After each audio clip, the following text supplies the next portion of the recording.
Hello, नमस्कार, आदाब, सत श्री अकाल, अस्सलाम वालेकुम। मैं हूं मोहम्मद अहमद काज़मी, लेकर आया हूं आपका पसंदीदा कार्यक्रम आपके रूबरू। इस कार्यक्रम में जैसे तुम्हें खबरों के नजदीक लेकर चलते हैं।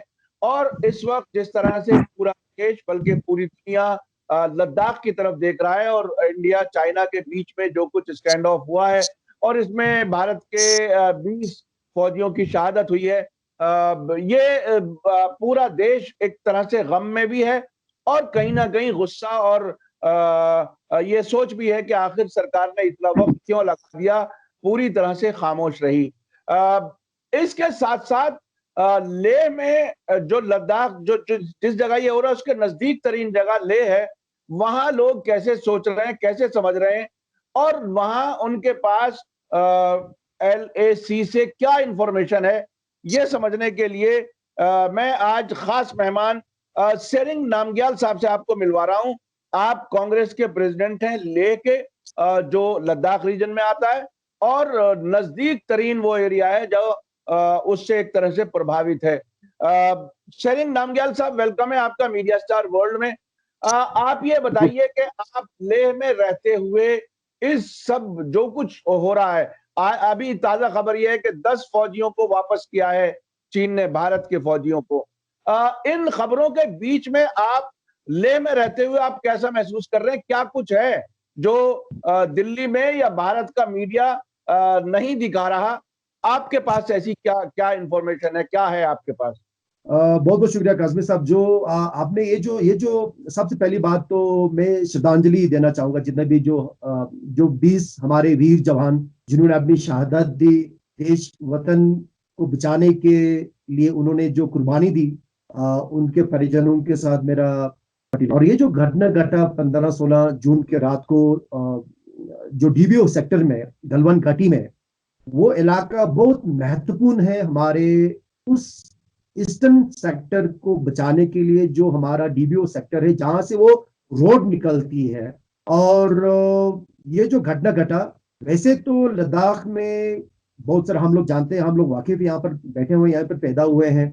62 के जंग से लेकर अभी तक चाइना ने जो अपना जो ये जो हरकत है, जो हमारे इलाके में जो इंट्रूजन करते हैं, जो बार बार छुटपुट घटना हमेशा होता रहा है। छुटपुट घटना मैं कहूंगा, 2-3 किलोमीटर वो अंदर आए, बात की, उसको सुलझा लिया गया, और बातचीत से हमेशा छोटा मोटा जो फेसऑफ होता था, जिस तरह से 2014 में चुमुर में हुआ, सितंबर में 2013 में जो इस तरफ अपना ये डीबीओ लेप्सम प्लेन्स में हुआ, तो ये सब ये जो फेसऑफ हुआ उसको बातचीत के जरिए सुलझा लिया गया। हमारे ये जो घटना घटा जिसमें एक तरह से हमारे 20 जवान ने तो शहादत दी, बल्कि उसके अलावा वो लोग हमारे इलाके में आके ये जो कैंप लगाकर हमारे कुछ पोजीशंस को उन्होंने कैप्चर किया है, ये अपने आप में बहुत एक चिंताजनक बात है।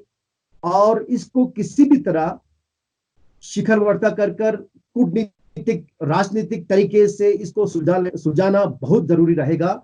और हमें ये देखना पड़ेगा कि और किसी भी तरह चाइनीज जो फोर्सेस जो अभी जो टेक्टिकल हाइट्स उन्होंने जो गेन की है, वहां से वो पीछे हटे, क्योंकि वो हमारा इलाका है, हमारा पेट्रोलिंग पॉइंट है, वहां से पीछे हटना बहुत जरूरी रहेगा डीबीओ सेक्टर, क्योंकि उनके एक रेंज के अंदर वो आता है उस पोजीशन से। जो यहाँ के जो लोग हैं, जो स्थानीय निवासी हैं, हम लोग चिंतित जरूर हैं पर डरे नहीं हैं, हमारे हौसले बुलंद हैं। अभी तक जो सिचुएशन है ग्राउंड पे, काफी ज्यादा फौज फौज की तैनाती की गई है उस डीबीओ सेक्टर के अंदर, और वायुसेना भी पूरा अलर्ट पे है। हम लोग देख रहे हैं कई दिनों से यहाँ पर एक्सरसाइज तो नहीं कहूंगा, पर यहाँ पर एयर सोटीज काफी हो रहा है। और हर लिहाज से, हर तरीके से, अब अगर कोई मिस एडवेंचर और अगर होता है चाइना की तरफ से, पीएलए की तरफ से, चांगथंग सेक्टर में, ईस्टर्न बॉर्डर सेक्टर में, और अब अगर कोई और मिस एडवेंचर अगर होता है, तो भारत सरकार में कल में हमारी फौज पूरी तरह से तैयार है जवाब देने के लिए। मगर मैं ये कहूंगा कि अभी तक जो सूचना मिला, जो कई लोगों से मुझे बात करने का मौका मिला जो उस सेक्टर से बिलोंग करते हैं, तो अभी तक कोई ऐसा कोई एडवाइजरी जारी नहीं की। नहीं तो क्या होता है कि काजमी साहब, जब भी जंग का माहौल जब बनता है तो स्थानीय निवासी जो लोकल जो बॉर्डर इलाकों को खाली किया जाता है, उनको एडवाइजरी जारी की जाती है कि आप लोग कम से कम बुजुर्ग जो हैं, महिला हैं, बच्चे हैं, उनको हटाया जाता है वहां से, गांव को खाली किया जाता है। ऐसा कोई अभी हालात नहीं है यहाँ पर। इसका मतलब ये हुआ कि हालात काफी नियंत्रण में है, कंट्रोल में है, अंडर कंट्रोल है। डिसएंगेजमेंट जो गलवान घाटी में जहां पर यह घटना घटा, वहां से अभी फिलहाल डिसएंगेज हो चुका है। मगर सुनने में यही भी आ रहा है कि पीएलए के जो फोर्सेस हैं, जो हमारे जो स्ट्रेटेजिक जो टेक्टिकल हाइट्स है, जहां पर वो पहुंचे हैं, उसको शायद मेरे ख्याल में उन्होंने खाली नहीं किया है, ये सुनने में आया है। और इसका खैर स्पष्टीकरण भारत सरकार ने नहीं दिया है, तो भारत सरकार को भी अपना एक और मुझे आपने जो बात किया अभी, जो दास हमारे जो कैप्चर्ड फौजियों को, जिसमें एक लेफ्टिनेंट कर्नल है, 3 मेजर हैं उसी रेजिमेंट के, हमारे फॉरेन मिनिस्ट्री और अभी तक तो ये कहते आ रहे हैं कि भाई हमारे कोई भी मिसिंग नहीं है। और कल शाम को 5 बजे जब ये हाई लेवल टॉक हुआ, तब ये कैप्चर्ड फोर्सेस के बारे में खुलासा हुआ होगा, और उसी के कारण उस वही नतीजा निकला कि उनको कल रिहा किया गया। तो ये अपने आप में एक बहुत बड़ा एक सवाल खड़ा करता है कि जो पुख्ता जो जमीनी हकीकत है, वहां पर जो एक्चुअल ग्राउंड पे क्या पोजीशन है, क्या चल रहा है, कौन से स्ट्रेटेजिक हाइट्स पे पीएलए के फोर्सेस अभी भी बैठा हुआ है, कितने हमारे लोग, खैर 20 लोग शहीद हुए, वो तो एक हमें भारत सरकार ने इसको जानकारी दे दी, कितने हमारे फोर्सेस इंजर्ड है, कितने लोगों को कैप्चर किया, इसके बारे में एक पुख्ता जो एक सटीक जानकारी अभी तक लोगों को नहीं दिया गया। मैं समझता हूं कि प्रधानमंत्री को भी पूरा एक स्पष्ट करना पड़ेगा कि, क्योंकि कल तक पिक्चर ये था कि कोई भी कैप्चर नहीं है, कल तक ये पिक्चर था, पूरा देश ये जान चुका था कि बहुत अफसोस था हमारे। अभी भी हम कल जबकि लेह शहर में एक कैंडल लिट मार्च भी किया गया हमारे फौजियों की शहादत में, जो मार्टेड सोल्जर्स की बात उनको याद कर रहे थे हम लोग। मगर 20 जो जवान जो शहीद हुए, उसके अलावा कुछ जख्मी हुए, कितने नंबर से, वो नंबर्स हमें पता नहीं है, कितना वो फौज को पता होगा। मगर उसके अलावा हम ये नहीं जानते थे कि हमारे फोर्सेस को कैप्चर भी किया गया उन्होंने। अब कल खुलासा हो रहा है कि 10 हमारे जवानों को उन्होंने कैप्चर करके रखा, जिसमें 4 हमारे ऑफिसर्स हैं। ये अपने आप में बहुत बड़ा एक ताज्जुब वाली बात है। तो इससे ये लगता है कि जो एक पुख्ता जो एक सही जानकारी है, वो लोगों को कहीं ना कहीं मिलने में या तो देरी हो रही है, या तो उसको बताया नहीं जा रहा है, या तो मुझे लगता है इसको हमें थोड़ा सा गंभीरता से इसके बारे में हमें चर्चा करना पड़ेगा, ये जो विषय है।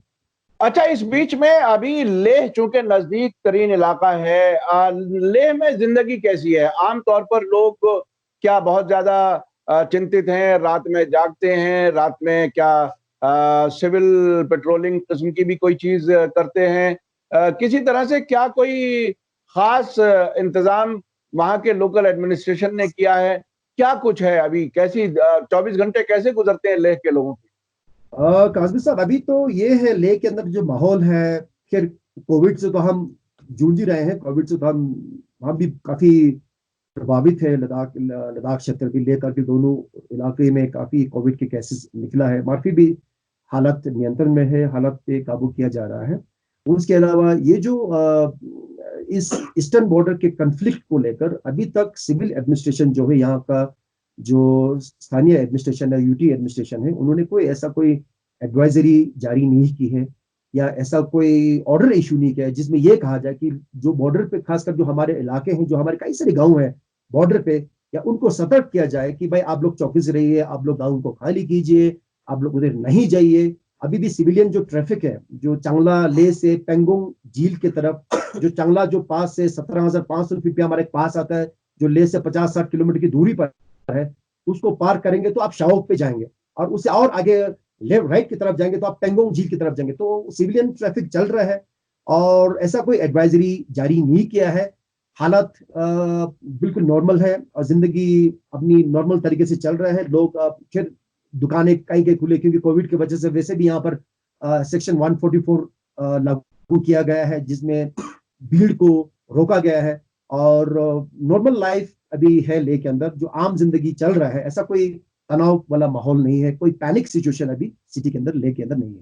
आप लेह के लोगों की तरफ से, लेह की तरफ से देश को क्या कहना चाहेंगे, देश के लोगों को? क्योंकि बहरहाल एक ये चिंता है कि अभी 20 जवान हमारे जा चुके, शहीद हो चुके, उसके अलावा कैप्चर्ड भी वापस आए हैं।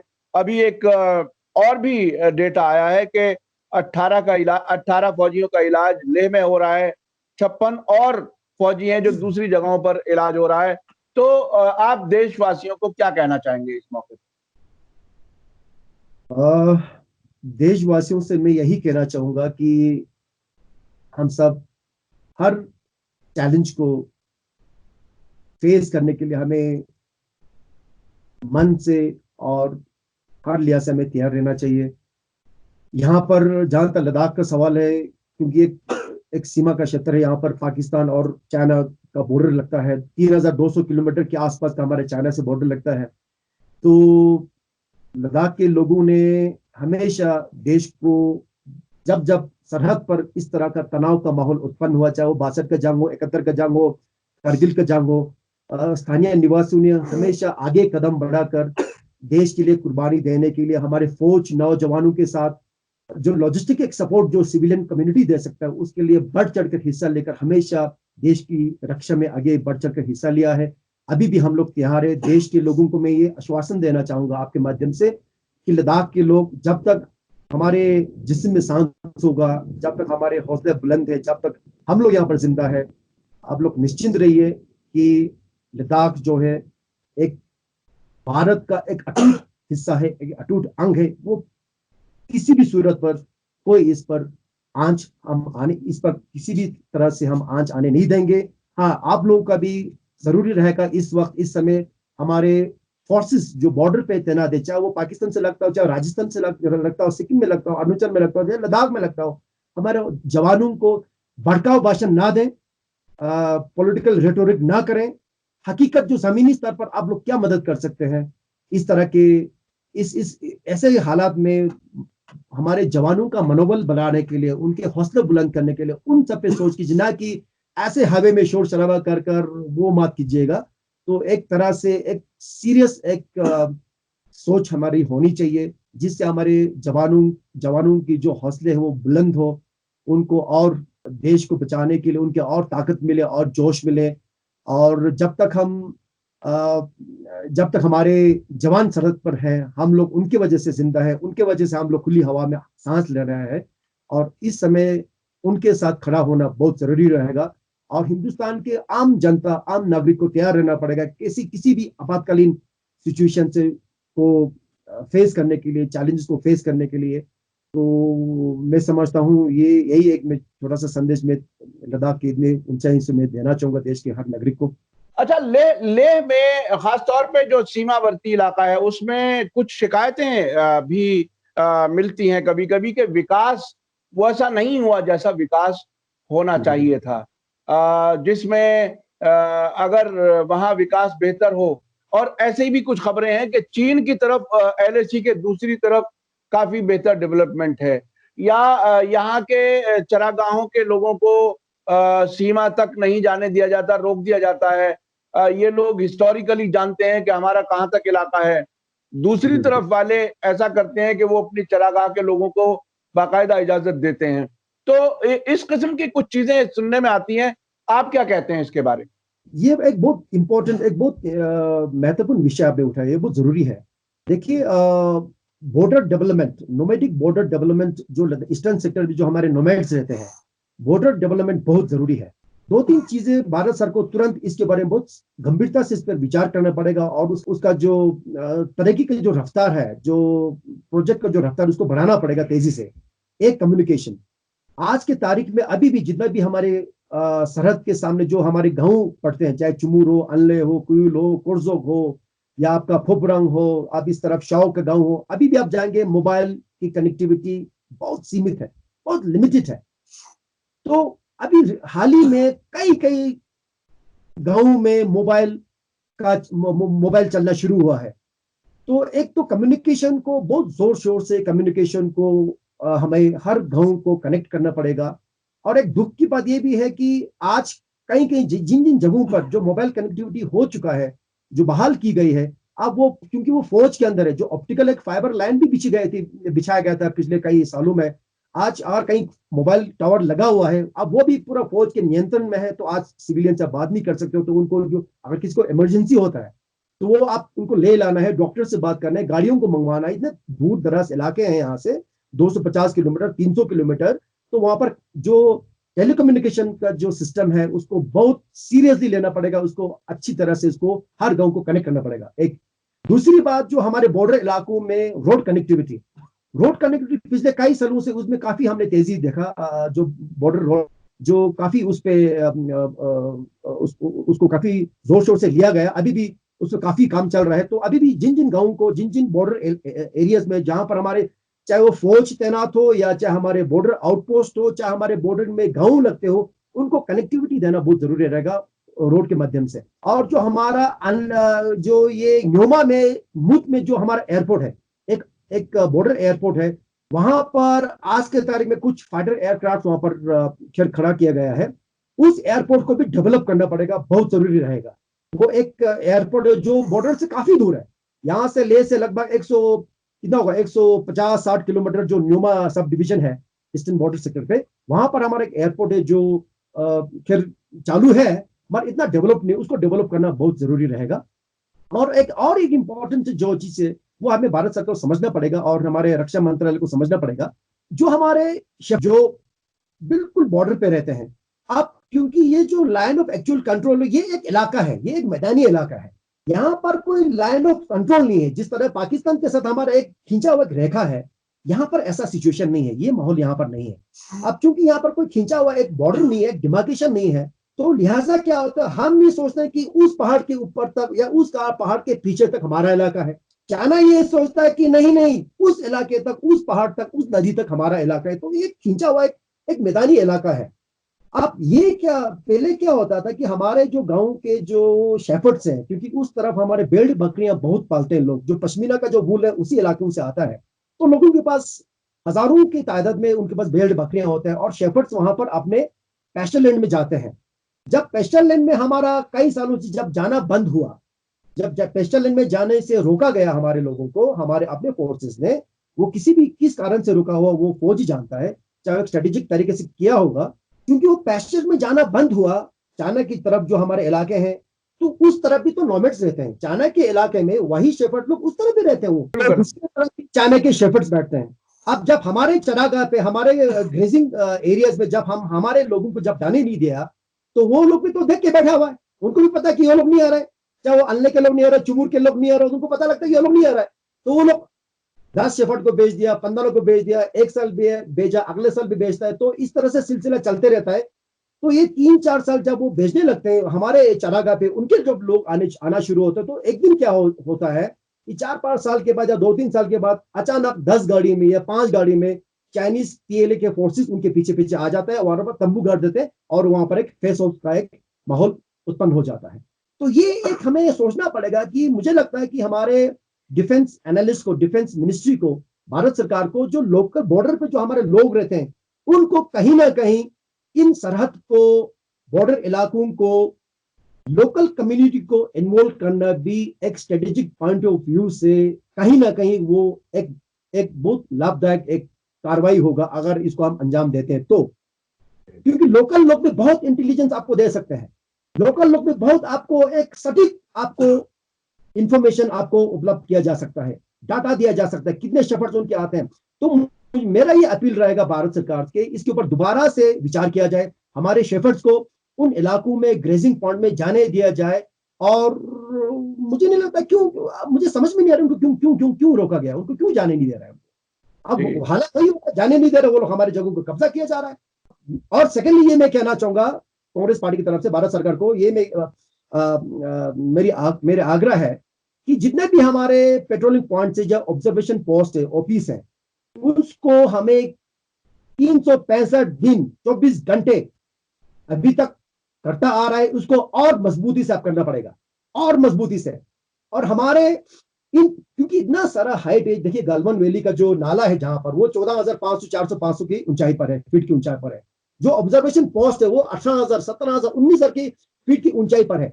हमारे इतने सारे बटालियन से जो पहाड़ी लोग हैं, पहाड़ी इलाके से बिलोंग करते हैं, उनका एल्टीट्यूड सिकनेस उनका होने का बहुत कम चांसेस है। वो लोग बकरियों की तरह पहाड़ों में दौड़ सकते हो, चाहे आपका कुमाऊं रेजिमेंट हो, चाहे आपका लद्दाख स्काउट रेजिमेंट हो, चाहे आपका गोरखा रेजिमेंट हो। ऐसे बहुत सारे हमारे नौजवान हैं जो रेजिमेंट हैं जो पहाड़ों से बिलोंग करते हैं, उनकी तैनाती की जाए। क्योंकि बाहर से जो डाउन से जो हमारे और जो अन्य हमारे जो फोर्सेस आते हैं उनको एक्लेमेटाइज करना पड़ता है। ऐसा नहीं है उनमें क्षमता नहीं है, उनमें ऐसा नहीं है कि उनमें क्षमता नहीं है या उनमें वो ताकत नहीं है, वो मैं नहीं कह रहा हूं। मगर कहीं ना कहीं जो पहाड़ी लोग हैं उनको इन पहाड़ियों में, इन चोटियों में भागने में, दौड़ने में, लड़ाई करने में, चढ़ने में, पहाड़ चढ़ने में, रेतीले जमीनों पर भागने में, एक्लिमेटाइज होने में, सांस लेने में, जो जो एंड्योरेंस है, एंड्योरेंस लेवल इनका बहुत ज्यादा होता है। तो ये और सक्षम होंगे हमारी सीमाओं को सुरक्षित रखने में। बहुत बहुत शुक्रिया सेरिंग नामग्याल साहब, आपने लेह से हमारा साथ दिया। बहुत बहुत शुक्रिया, आपने बहुत सी जानकारी दी और खास तौर पे भारत सरकार को, सेना को, रक्षा मंत्रालय को कुछ मशवरे भी दिए। मैं समझता हूं कहीं ना कहीं ये बात जरूर पहुंचेगी। और अपने दर्शकों से मैं कहना चाहूंगा कि मीडिया स्टार वर्ल्ड की कोशिश रहती है कि आप तक वो खबरें पहुंचाई जाएं जो आमतौर पर आप तक नहीं पहुंच रही हैं, और ग्राउंड जीरो के नजदीक हम जाने की कोशिश करते हैं। लेह से हमारा साथ दिया सेरिंग नामग्याल साहब ने। आप कांग्रेस के प्रेसिडेंट हैं लेह से। बहुत बहुत शुक्रिया, धन्यवाद। जय भारत, जय हिंद। जय हिंद, जय भारत। बहुत बहुत शुक्रिया। मीडिया स्टार वर्ल्ड के और वीडियो देखने के लिए हमारे चैनल को सब्सक्राइब करें और सीधे नोटिफिकेशन पाने के लिए बेल आइकन दबाएं। और अगर हमारी खबर सच्ची और अच्छी लगे तो अपने व्हाट्सएप, इंस्टाग्राम, फेसबुक और ट्विटर अकाउंट पर ज़रूर शेयर करें।